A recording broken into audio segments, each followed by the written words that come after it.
If you can score 15 out of 16 on this idioms quiz, then you are officially in the top 5% of English speakers. It's time to test how fluent you actually are. So I will show you 16 everyday British idioms ranging from beginner to intermediate to advanced. For each one, I will give you 3 possible meanings and it's up to you to choose the correct option. You will have 5 seconds to answer, but if you would like more time, just pause the video. Finally, I have also put together a completely free PDF to go with this lesson, including all of the answers, explanations, loads of examples, as well as 3 bonus idioms that didn't make it into this video. And the link to that is in the top comment.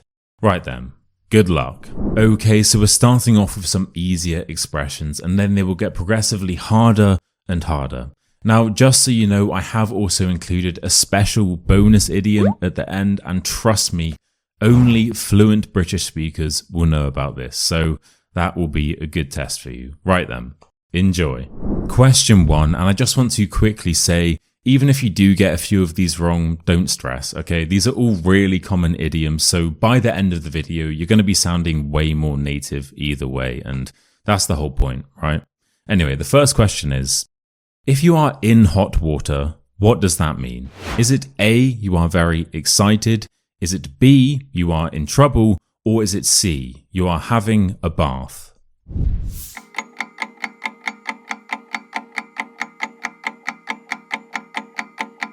And the first answer is B. Yeah, so if you are in hot water, it means that you are in trouble, normally because you have done something wrong, or you just find yourself in a difficult situation. Oh, and by the way, if you did choose C, you're having a bath, then just have the point, bro. It's all good. We like a bit of humor over here. Question 2. If something costs an arm and a leg, what does that mean? Is it A, it's very expensive? Is it B, it's very relaxing? Or is it C, it's very unhealthy?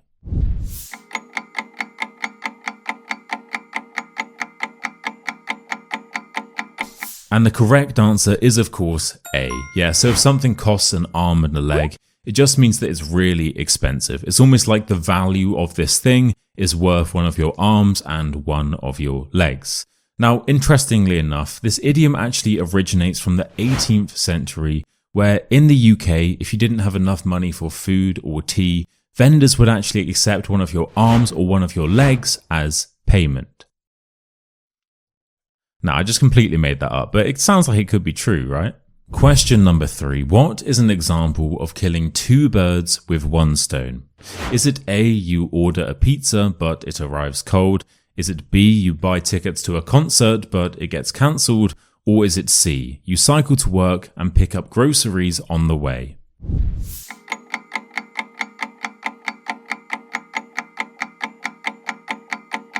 And the answer is C. So yeah, if you are killing 2 birds with 1 stone, it simply means that you are achieving 2 things with 1 single action.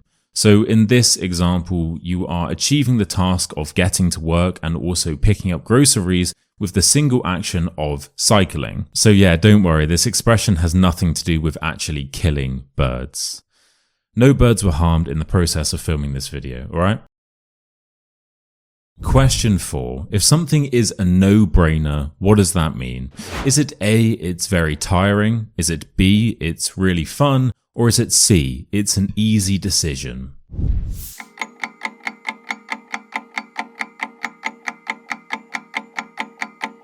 And once again, the correct answer is C. So if something is a no-brainer, it just means that it's such an easy or obvious decision that you don't really need to use your brain in order to make it. So for example, let's say that someone offers you a new job and you prefer this job to your current one. It pays more, it's closer to your home, and it has better working hours. You know, obviously you're going to take that job. It's a no-brainer. Another example might be, I don't know, you liking this video and subscribing to the channel. I mean, that's another no-brainer. Obviously, you're going to do that, right? Right, question 5. And after this, we are going to move on to some of the trickier ones. But for now, the question is, when might you say that someone is like a fish out of water? Is it A, if they have fallen in love? Is it B, if they feel uncomfortable in a new situation? Or is it C, if they look really tired?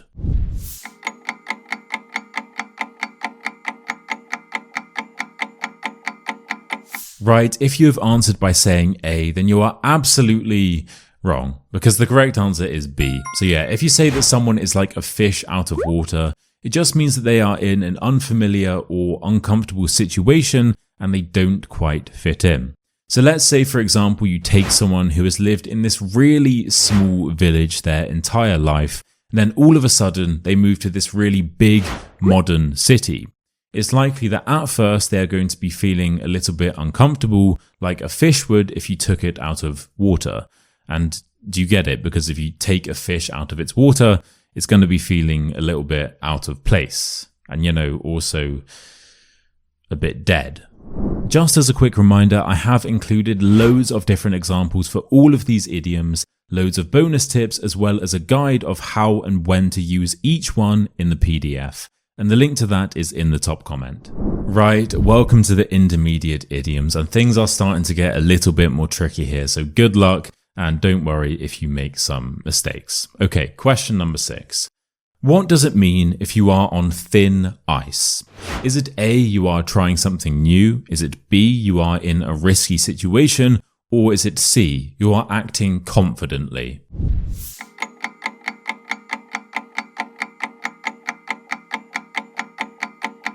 And the answer is B. So when we say that someone is on thin ice, it just means that they're doing something risky that may lead to very negative consequences. And you can use this in all situations from your private life to your professional life.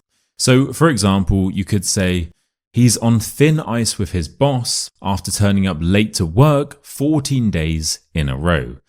But, in my defense, the train was late 14 days in a row. Anyway, this one is nice and easy to remember. Just imagine you are literally standing on thin ice, It's risky because it could break at any moment, and you'll find yourself in a dangerous or unpleasant situation. You'll be in this freezing cold water and you might get eaten by a polar bear, or even worse, your hair might get wet. Ugh, God. Question number 7. If you get cold feet, what does that mean? Is it A, you make a mistake on purpose? Is it B, you suddenly stop liking someone? Or is it C, you become too scared to do something at the last minute?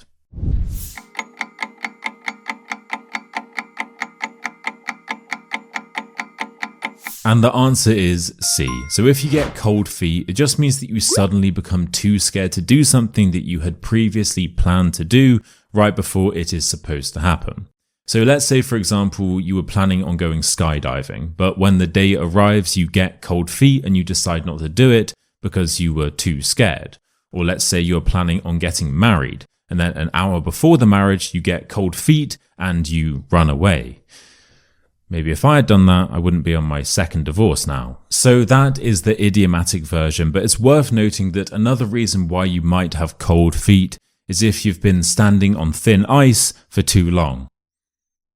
Do you get it? Because the ice is cold, so it's going to make your feet cold. You're going to get cold feet. Do you get it? You get it, right? Yeah. Okay, cool. Question 8, and we are officially at the halfway point. Good job. So the question is, if you are sitting on the fence, what are you doing? Is it A, you are avoiding making a decision? Is it B, you are acting without thinking? Or is it C, you are trying something new?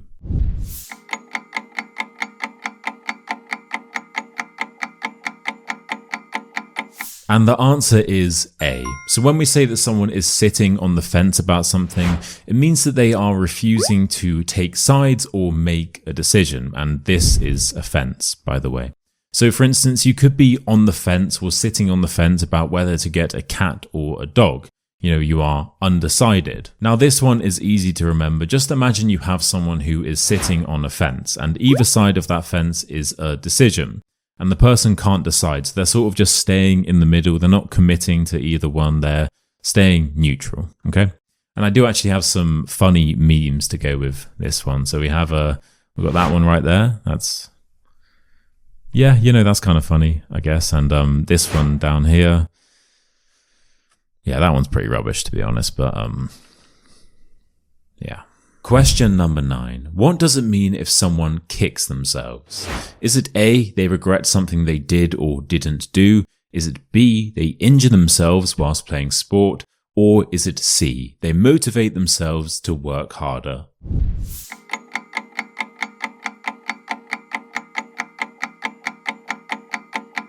And the answer is A. So if you kick yourself in an idiomatic way, it just means that you feel regret or you feel annoyed about a missed opportunity or making some sort of mistake.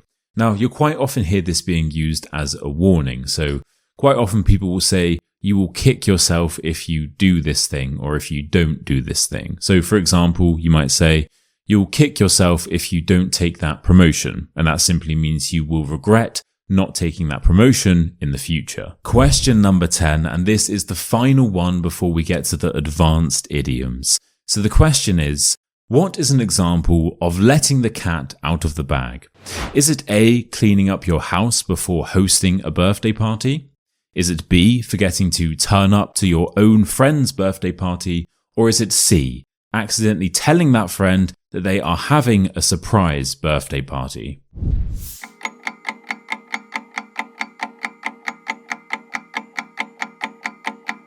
And the answer is C.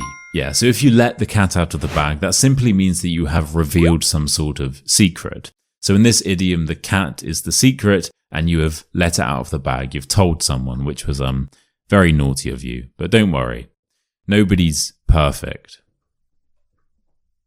Quick one before we get to the advanced level questions. If you are enjoying this video and want to take your British English to the next level, then Module 1 of my online course is now open for early access. It's all about mastering real native expressions like the ones in this video, and you can sign up now to get lifetime access, a 30-day money-back guarantee, and a £100 discount. The link's in the top comment. Definitely check that out. Right, welcome to the advanced idioms. So we have 5 of these and then a really hard bonus one at the end. So good luck.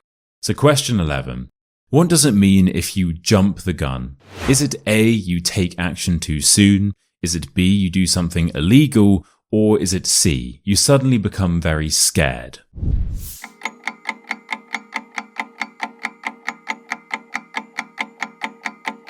And the answer is A.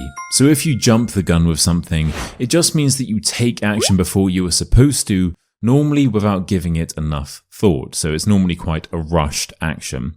And we use this idiom in the UK all the time. So for example, you might say, investors jumped the gun and started buying before the official report came out. Wow, that is a boring example. Let's go for a fun one. They jumped the gun and got married after only 1 date. You see here, you're probably expecting me to make some sort of funny joke about my ex-wives. I still need to get used to saying that. Question number 12. What does it mean if you steal someone's thunder? Is it A, you copy their ideas? Is it B, you take attention away from them? Or is it C, you make a joke about them?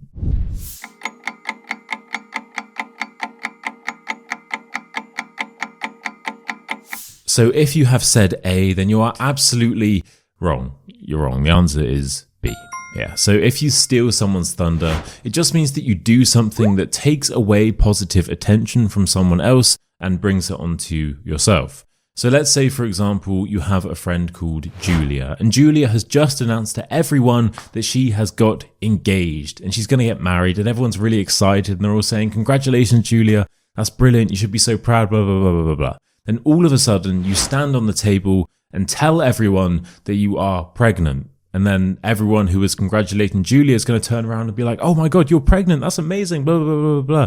And Julia's going to be there like, well, guys, what about me? I'm getting married, you know? And here you have stolen Julia's thunder. How dare you? Question 13, and we are nearly at the end. So the question is, what does it mean if you fly off the handle? Is it A, you become very angry? Is it B, you suddenly leave a conversation? Or is it C, you misunderstand what someone has said to you?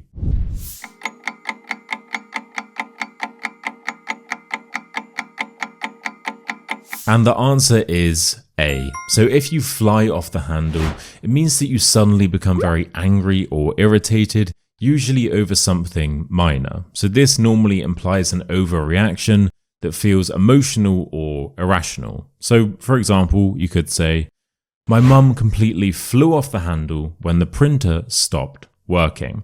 Now, interestingly enough, this idiom actually originates from the 19th century, where teapots in the UK would explode if the lids weren't on properly. And here, the rest of the teapot would literally fly off the handle.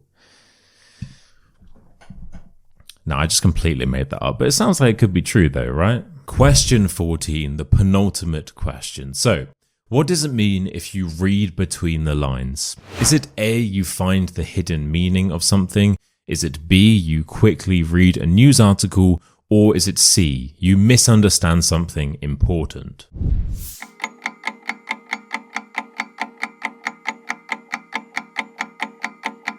And the answer is A. So if you read between the lines, it just means that you discover the hidden meaning of something. So for this one, it's probably just easiest if I show you a quick example. So you could say, she didn't actually say it, but if you read between the lines, she's planning to quit. And here we have a situation where a woman has said something to someone, and she hasn't said she's going to quit this job, but she's implying it. Maybe she's asking about the notice period or what her leaving package might be. And therefore you need to read between the lines and find out the true meaning of what she is saying. Right, a final question before we get to the impossible one, although this one's pretty hard as well, obviously. Anyway, the question is, what does it mean if you put your foot in it? Is it A, you say something embarrassing? Is it B, you trip over and someone laughs at you? Or is it C, you walk up and join a random conversation?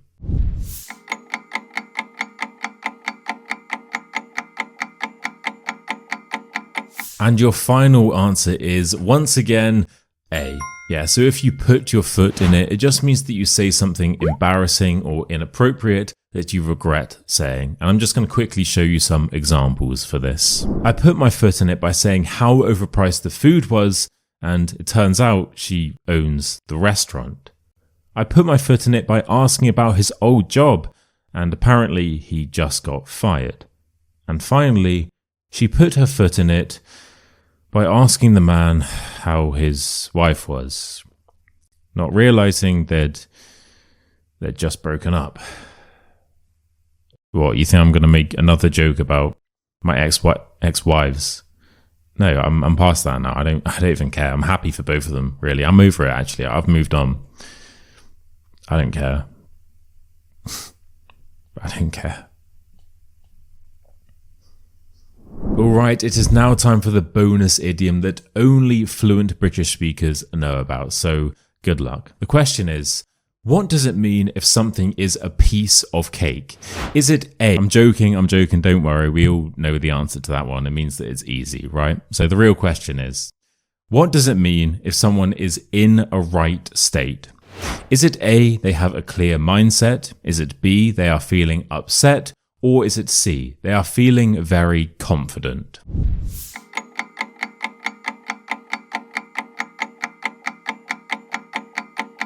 And the answer is B, which I know might be a bit confusing, but hopefully it won't be after I explain it. So, if you say that someone is in a state, it means that they are feeling emotional or upset. And therefore, when we say that someone is in a right state, it means that they are feeling really emotional or upset. And that is because native speakers sometimes use this word right to exaggerate or emphasize how intense something is. So I'll show you some examples now. So instead of saying this flat is a mess, you can say this flat is a right mess. And that just means that it's really dirty. Or instead of he made a fool of himself, you can say he made a right fool of himself, which means he did something really stupid or embarrassing. And finally, instead of saying, oh, wow, you've made a mess of that, haven't you? You can say, you've made a right mess of that, mate. And that just means that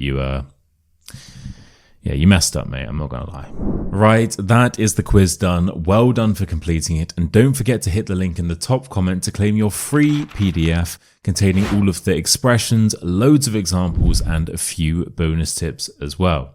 And if you are serious about leveling up your English, then Module 1 of my online British English Fluency course is now available for early access. It contains all of the expressions and vocabulary you need to know to be fluent in British English, and you can sign up now to claim a £100 discount, a 30-day money-back guarantee, and lifetime access to the entire course. And the link to that is also in the top comment. Right, if you have enjoyed this quiz, I made a very similar one last week, which you can watch right here. And this will be testing you on how British you really are. And it's a funny video, I'm not going to lie. So guys, I want to thank you again for watching. Remember to like, subscribe, and comment down below with your scores. And I will see you again very soon for another lesson. Mwah. Cheers.